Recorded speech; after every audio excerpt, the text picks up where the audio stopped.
એક તરફ રૂપાલા જોરો શોરોથી પ્રચાર કરી રહ્યા છે અને બીજી તરફ ક્ષત્રિયો વિરોધ.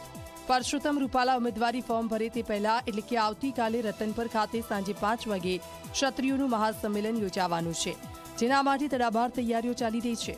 ક્ષત્રિય સમાજે એક જ માંગણી દોહરાવી છે કે ભારતીય જનતા પાર્ટી રૂપાલાની ટિકિટ રદ કરે, પરંતુ ભાજપ રૂપાલાની ટિકિટ રદ નહીં કરે તે નક્કી છે. રૂપાલા ઉમેદવારી ફોર્મ ભરે તે પહેલા લાખોની સંખ્યામાં ક્ષત્રિયો એકઠા થઈને શક્તિ પ્રદર્શન કરશે. ક્ષત્રિયના મહાસંમેલનને પગલે પોલીસનો ચુસ્ત બંદોબસ્ત રહેશે.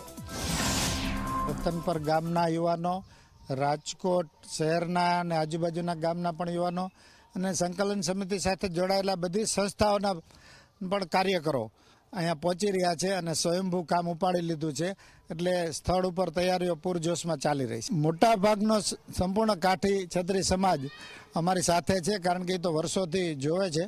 ખુમારીવાળો સમાજ છે.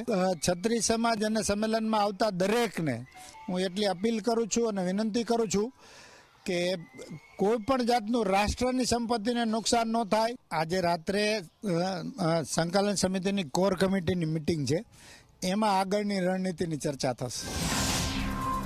રૂપાલા વિવાદમાં